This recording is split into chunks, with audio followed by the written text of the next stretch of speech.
아멘. 오늘 하나님께서 우리에게 주신 말씀은 베드로전서 4장과 5장의 말씀, 신약성경 381쪽에 있습니다. 베드로전서 4장과 5장의 말씀을 우리 함께 드라마 바이블로 먼저 읽고 그 뒤에 은혜 나누도록 하겠습니다. 제4장.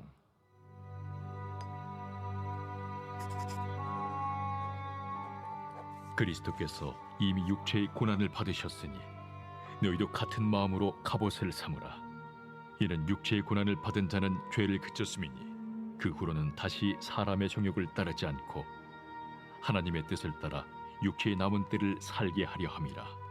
너희가 음란과 정욕과 술취함과 방탕과 향락과 무법한 우상 숭배를 하여 이방인의 뜻을 따라 행한 것은 지나간 때로 족하도다. 이러므로 너희가 그들과 함께 그런 극한 방탕에 다름질하지 아니하는 것을 그들이 이상히 여겨 비방하나 그들이 산자와 죽은 자를 심판하기로 예비하신 이에게 사실대로 고하리라.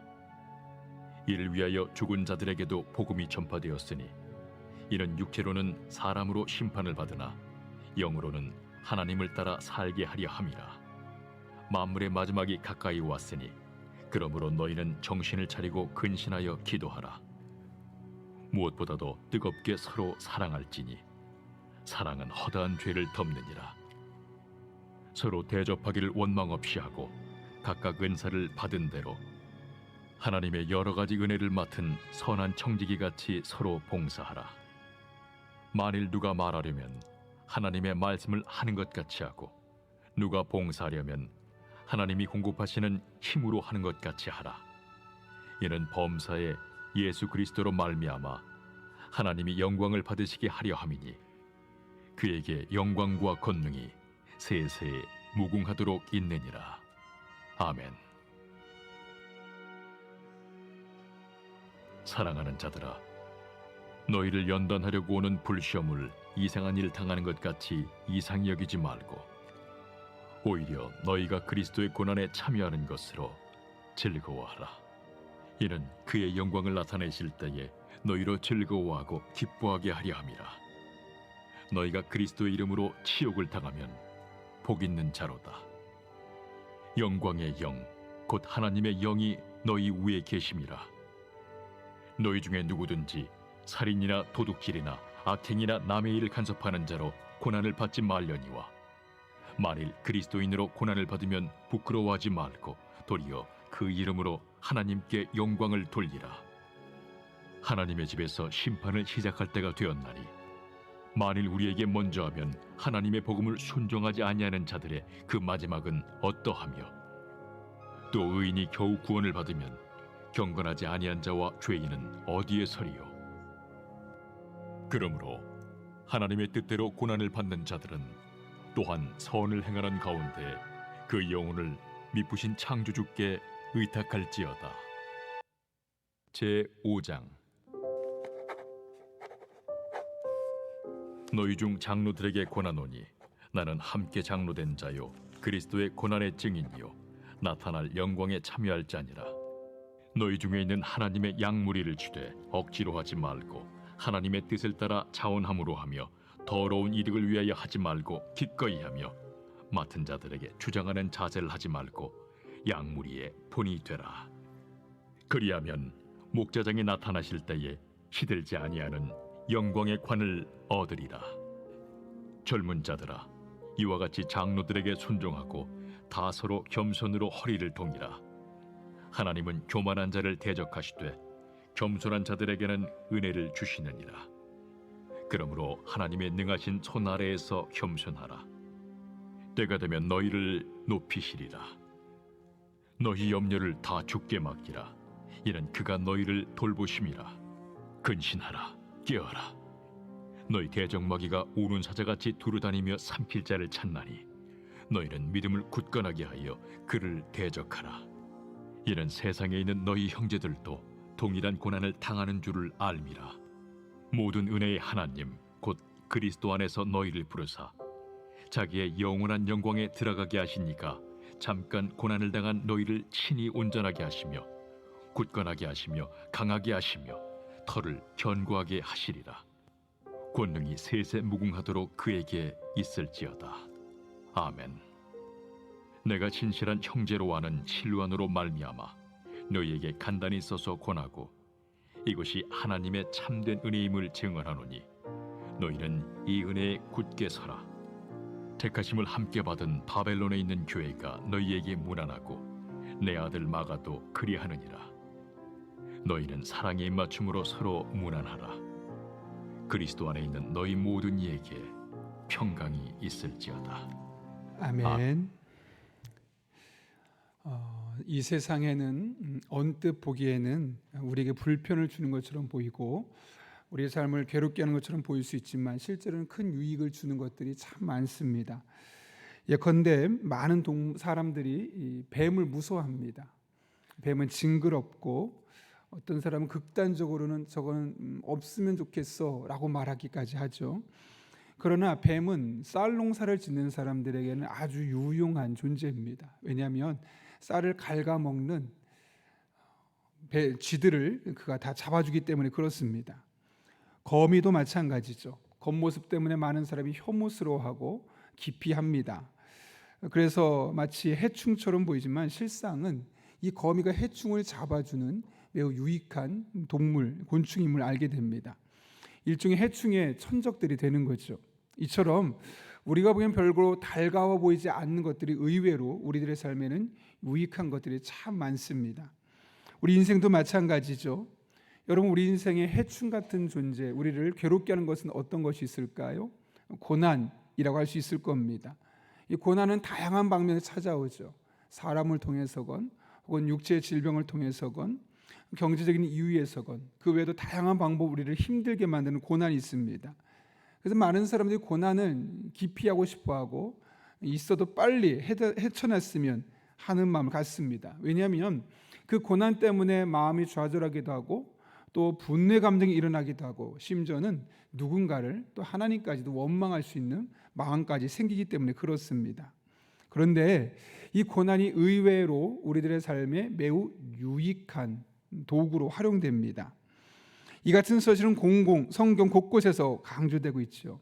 심지어 다윗은 고난당한 것이 내게 유익이다라고 말할 정도로 그의 삶의 고난, 사실 많은 사람이 기피하는 것임에도 불구하고 그것이 내 인생의 유익이었다라고 고백하고 있습니다.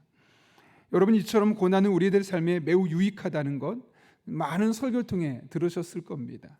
그런데 오늘 본문의 말씀은 고난이 우리에게 어떤 면에서 유익한지 매우 독특한 점에서 이야기를 합니다. 오늘 본문의 말씀 보시게 되면 고난은 죄를 이기는데 유용한 도구였음을 이야기하고 있죠. 베드로 보십시오. 오늘 1절에서 특별히 4장 1절에서 뭐라고 말합니까? 그리스도께서 이미 육체의 고난을 받으셨으니 너희도 같은 마음으로 갑옷을 삼으라. 이는 육체의 고난을 받은 자는 죄를 그쳤음이니 라고 이야기합니다. 여기 보게 되면 우리에게 예수님께서 십자가의 고난을 받으신 것처럼 우리 또한 고난에 대해서 어떻게 하라고 합니까? 같은 마음으로 갑옷을 입으라. 예수님께서 십자가의 고통을 어떻게 받아야 들으셨습니까? 처음에는 거리꼈지만 결국 달게 받으셨고 그런 과정을 통해 인류를 구원하는 놀라운 역사를 이루셨죠. 그런 것처럼 고난에 대해서 기피하거나 고난에 대해서 타부시하거나 할 것이 아니라 고난을 달게 받고 마치 갑옷을 입듯이 겉에 나를 보호하기 위한 수단으로 입으라고 이야기합니다. 예수님처럼 십자가의 고난에 접근하라는 것이죠. 왜 그렇습니까? 1절 끝에서 말하기를 이는 육체의 고난을 받은 자는 죄를 그쳤음이라. 육체의 고난을 받아본 사람들이 알고 보니까 나중에 죄에 대해서 단단한 사람이 되었더라. 죄를 기피하고 오히려 거룩한 삶을 살아가는 사람이 되었음을 말씀하고 있는 것이죠. 그래서 그 결과를 2절의 말씀처럼 이렇게 말합니다. 2절 같이 한번 읽어볼까요? 시작. 그 후로는 다시 사람의 정욕을 따르지 않고 하나님의 뜻을 따라 육체의 남은 때를 살게 하려 함이니라. 결국 육체의 고난이 죄를 그치게 되고 죄가 줄어들므로 인해서 다른 사람들처럼 정욕을 따라 살지 않고 하나님의 뜻을 따라 남은 인생을 살겠노라 결단하게 되는 그런 놀라운 은혜가 있을 것임을 말씀하고 있습니다. 심지어는 3절부터 5절까지 말씀에서 이렇게 말합니다. 3절 끝부분에 보면 지나간 때로 조카도다. 과거에 이런 다양한 죄를 짓게 되었는데 음란과 정욕과 술취함과 방탕함과 향락과 무법한 우상 숭배를 해서 이방인들처럼 행동했었는데 그런 것들은 과거로 족하지 않느냐. 이제부터는 이 고난의 삶을 겪은 우리가, 예수 그리스도의 십자가의 갑옷을 입은 우리가 이제부터는 그런 과거의 삶으로 돌아갈 필요가 없지 않느냐. 술, 담배 다 해봤고 정욕에 따라서 행동도 해봤고 육체의 본능을 따라 해봤지만 결국 그것이 우리를 죄짓게 만들고 우리를 더 불편하게 만들지 않았느냐. 그런데 우리가 고난 속에서 그런 것들을 이겨내고 십자가를 옷 입은 지금부터는 굳이 과거의 그런 삶을 살 필요가 뭐가 있느냐라고 이야기하고 있는 겁니다. 그 모습이 얼마나 놀라울 수 있을지를 4절을 보게 되면 과거에 비슷한 삶을 살았던 사람들이 이상히 여기고 비방할 정도로 굳이 그렇게까지 살아야 돼? 너 너무 변했어. 옛날 같지 않아. 이런 모습을 받을 수밖에 없을 정도로 놀라운 변화를 일으킬 것을 말씀하고 있는 것이죠. 결국 고난이라는 것은 표면적으로 보이기에는 마치 나를 괴롭히는 해충 같은 존재처럼 보이지만 실상은 우리로 하여금 죄를 멀리하게 만들고 하나님의 뜻을 따라 남은 인생을 살게 하는 영적으로 매우 유익한 도구임을 말씀하고 있는 겁니다. 그러므로 여러분, 우리들의 삶에 고난이 찾아올 때 우린 고난을 잘 해석해야 합니다. 겉으로 보이는 그 액면가 그대로만 바라보고 이것은 나를 괴롭히고 나를 힘들게 하고 이 시간을 나를 어렵게 만들기 위해 주어진 것이야 라고 보는 것이 아니라 오히려 그 고난을 통해 어떤 하나님의 뜻이 담겨 있을까? 이 고난을 주신 목적이 무엇일까? 이 고난을 통해 나의 인생이 어떻게 놀랍게 변화될까? 너무너무 많이 들었던 욥의 인생도 그렇지 않습니까? 욥의 인생이 우리에게 욥기를 써주신 목적이 무엇 때문일까요, 여러분? 우리들의 인생에 우리가 헤아릴 수 없는, 상상할 수 없는, 완전히 이해할 수 없는 다양한 이유로 고난이 다가오게 할지라도 그 모습만 보고 평가하고 판단하고 말하고 생각하지 말라는 거죠. 그럼 어떻게 하라는 겁니까? 끝까지 하나님 붙들고 그 안에 담긴 하나님을 의지하면 결국 그 고난으로 말미암은 하나님의 계획과 뜻이 있음을 깨닫게 되고 그 안에 전혀 상상할 수 없었던, 생각하지 못했던 은혜스러운 일들이 우리들의 삶에 나타난다는 것을 우리에게 하나의 모델로 보여주는 것이 바로 욥기 말씀 아닐까요, 여러분? 그런 의미에서 우리가 고난은 회피할 것이 아니라 오히려 고난이 오는 순간 작은 고난이든 큰 고난이든 하나님이 나를 통해 일하시려고, 나로 하여금 남은 생을 죄를 더 멀리하고 하나님께 가까이하고 하나님 뜻을 따라 살게 하시기 위해서 주시는 영적인 자극제, 영적인 촉진제로 바라보아야 하는 것이죠. 어느 집사님이 이런 간증하셨어요. 본인은 어려움이 생기면 하나님께서 어떤 복을 주시려고 나에게 이런 고난을 주시는가 라고 생각한다는 거예요. 너무나 자연스럽게 그런 생각을 하게 된다는 거죠. 왜냐하면 그동안 자신의 삶을 쭉 훑어보니까 고난이 오면 반드시 그 뒤에 하나님의 은혜와 축복이 따라오더라는 거죠. 뭐 놀라운 큰 변화가 일어나서 내 인생에 역전이 일어나고 전환점이 생기고 그런 것은 아니더라도 반드시 그런 고난 이후에 하나님의 뜻을 깨닫게 하고 내가 하나님의 안지들이고 딸임을 깨닫게 하고 내가 하나님 품 안에 있음을 알게 하셔서 마음을 평안하게 하고 그분을 더욱더 붙들게 하고 더욱더 기도하게 하고 그리고 우리들의 삶을 새롭게 하시는 것을 그야 자신의 삶을 통해 직접 경험해 봤기 때문에 그렇습니다. 결국 이것이 그랬을 때마다 하나님 앞에 그것을 믿음으로 받아들이는 것이 복이 되었다는 사실을 깨닫게 되니 이젠 고난이 와도 별로 두렵지 않은 겁니다. 왜요? 이 고난 자체를 보는 것이 아니라 고난 이후에 다가올 하나님의 은혜와 축복과 인도하심과 도우심이 있음을 분명히 알기 때문에요. 물론 고난을 당한 상황 속에서는 이 고난 이후에 어떤 상황이 은혜로 다가올지 모릅니다. 내가 원하는 대로, 내가 예측한 대로 되지 않을 수도 있습니다. 그러나 분명한 메시지는 고난 이후에는 반드시 하나님의 은혜와 축복이 있다는 거죠. 오늘 본문의 말씀 기억하십시오. 고난을 받은 자는 죄를 그치게 된다. 그 고난의 과정을 통해서 하나님의 뜻을 깨닫고 하나님의 인도하심을 알게 되면 결국 더욱더 하나님을 붙들고 하나님을 의지할 수밖에 없으니 죄를 멀리하고 하나님 기뻐하는 삶을 살 수밖에 없다는 겁니다. 그런 의미에서 고난은 우리를 더욱더 성숙하게 만들고 우리를 더욱더 거룩하게 만드는, 더욱더 하나님의 사람답게 만드는 영적인 훈련소와 같고, 이 고난의 기간은 마치 우리가 몇 개월 동안 혹은 1년 동안 2년 동안 군대 가서 나를 훈련시키면 더 좋은 군인이 되는 것처럼 우리를 더 나은 신앙인으로 만들기 위해서 하나님 그 시간만큼, 내가 보기에는 짧았으면 좋겠지만 길 때는 나에게 더 많은 고난의 기간을 통해서 나를 더 괜찮은 그리스도를 만들려 하시는구나. 하나님이 그 계획이 있어 그 기간만큼 우리에게 반드시 주는 것들입니다. 그러므로 여러분들의 삶에 고난이 다가올 때 두려워하지 말고 기쁨으로 받아들일 수 있는 한 분 한 분 될 수 있기를 예수님의 이름으로 축원합니다. 베드로는 이어서 우리가 마지막 때를 의식하며 살아야 함을 말씀하죠. 7절 이하의 말씀 보게 되면 우리가 해야 할 일들에 대해서 주옥 같은 말씀들을 소개하고 있어요. 그런데 그 시작을 뭐라고 말합니까? 7절 이하의 11절까지 또 5장까지 보면 정말 우리가 그리스도인으로서 꼭 해야 될 일들 이야기하죠. 예컨대 너희는 무엇보다도 정신을 차리고 근신하여 기도하라. 무엇보다도 뜨겁게 사랑하라. 서로 대접하기를 원망 없이 하라. 각각 은사를 받은 대로 천한 청지기같이 봉사하라. 봉사하려면 하나님께 영광 받으시도록 해라. 이런 등등등 여러 가지 정말 우리 그리스도인이 마땅히 해야 할 일들을 이야기합니다. 그런데 그 앞에 그 이유를 무엇 때문이라고 말합니까? 만물의 마지막이 가까이 왔으니. 아직 시간이 많이 남았다면 천천히 해도 되겠지만 시간이 얼마 남지 않았다는 거죠. 그렇다면 남은 인생 많이 여러 가지 목적을 둘 것이 아니라 오롯이 하나, 만물의 마지막이 가까웠으니 하나님 앞에 영광 돌릴 수 있는 길들을 선택하고 살아가라고 말씀하는 거죠. 그래야지만 만물의 마지막이 가까웠다는 마음을 먹어야지만 7절 이하에 기록된 행동들을 우리가 하게 되는 겁니다.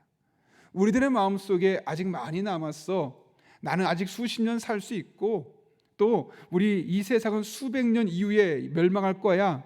그런 마음이 있으면 기회가 있다고 생각하고 다시 할 수 있는 그런 때가 있다고 생각하기 때문에 신앙적으로 그렇게 살려 하지 않습니다.